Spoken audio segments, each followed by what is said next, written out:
I always thought marriage meant loyalty, partnership, and protection. I believed love was enough, that standing beside someone through life's challenges meant something. But last year, I learned I was wrong. It started with a seemingly simple refusal. My husband's younger brother, Ryan, came to us asking for $18,000. I'm a surgical nurse, good with money, and over the years, I've built up savings with careful planning.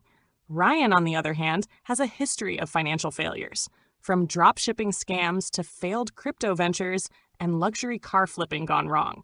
I calmly said no, explained that our money was tied up in house repairs and that, frankly, I wasn't comfortable lending to someone with his track record.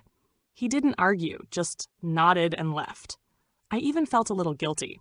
That guilt vanished 3 days later when I got invited to a family meeting at Brian's parents' house. I walked in and everyone was there. Siblings, spouses, even extended family. All smiling. Everyone except Ryan. They said he was running late. Then Brian's dad spoke. He said the family had been talking about Ryan's situation and they decided to handle it democratically. They wanted to vote on whether I should lend Ryan money. Majority rules, they said. I looked at Brian, expecting him to shut it down. He didn't. He just looked tired or maybe scared. Everyone voted yes. Every single one of them. Then they looked at me like I was just supposed to fall in line. I smiled. Quiet. Calm. I said, okay, then let's vote on something else. I reached into my purse and pulled out a manila envelope. Inside was a copy of the deed to our house. My name is the only one on the title. Alongside it, a notarized prenup amendment I'd quietly filed weeks earlier, clearly separating my assets from Brian's. I looked straight at him and said, "Do you want to vote now on whether we stay married?" Ryan walked in at that exact moment, grinning. Late. Clueless. "What did I miss?" he asked. Nobody answered. I turned to him and said, "I told them no." He laughed. "Yeah, and we voted." I leaned back, smiled slightly. "Right, and I voted too, with legal documents." The grin disappeared. Then something even more unexpected happened. Brian's sister Morgan, quiet and usually reserved, spoke up. She said she'd lent Ryan $10,000 last year and never saw it again. Then Brian's younger brother Jason confessed. $5,000 on his credit card, also gone. A cousin, an uncle, even their mom began to connect the dots. Ryan had been using them all, piece by piece, lie by lie.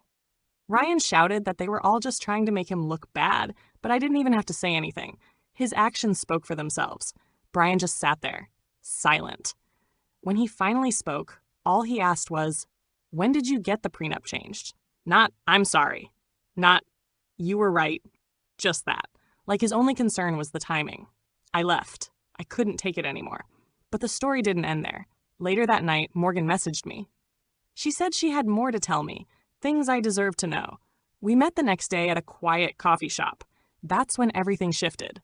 She told me Brian wasn't just a bystander in Ryan's mess. He was involved, deeply. The crypto scam? Brian helped run it. He and Ryan had a joint account. He funneled money from our savings into Ryan's projects. She showed me receipts, messages, screenshots. Brian had lied, not just to protect Ryan, but to cover himself. Worse, they'd gone to my parents behind my back, told them I was investing in Ryan's next venture, and tried to rope them in. Used my name, my credibility, my trust. I felt sick. But Morgan, she'd been documenting everything for years. She gave me everything, and I used it. A week later, Brian's mom invited us to another Sunday dinner. I accepted. I had a plan. The table was set, the room warm, everyone smiling like the chaos had blown over. When the food was served, I stood up, calm. I said, "Let's vote one more time." I laid out documents one by one, proof of the secret joint account, a fake roofing invoice, an email to my parents promising them equity in Ryan's fake company, signed with my name. Morgan backed me up, revealing texts from Brian asking her to lie for him. That's when I asked Brian a simple question. "What does Ryan have on you?" His face crumbled. He confessed. Years ago, he falsified records at work. It was Ryan who took the fall. Brian's debt to Ryan wasn't just about money. It was guilt, control. But in trying to pay it back, he sacrificed me. That was it. I reached into my purse and handed him one last paper, signed divorce papers. I looked him in the eye and said, "Majority rules, right? Well, I vote to leave." I walked out. Morgan texted me later that night. He left. No one said goodbye. Brian tried to call. Left voicemails crying, apologizing, begging. I didn't answer. The prenup saved me. Morgan took legal action against Ryan. Ryan vanished, probably starting another scam somewhere under a fake name. The family dinners stopped. The illusion shattered. I didn't walk away without scars. There were nights I cried. Nights I felt stupid for not seeing the truth sooner. But I sleep peacefully now, for the first time in years, and I've learned something powerful. When someone says majority rules, remember this. You don't need a vote to leave a burning house. You just need the courage to walk out the door.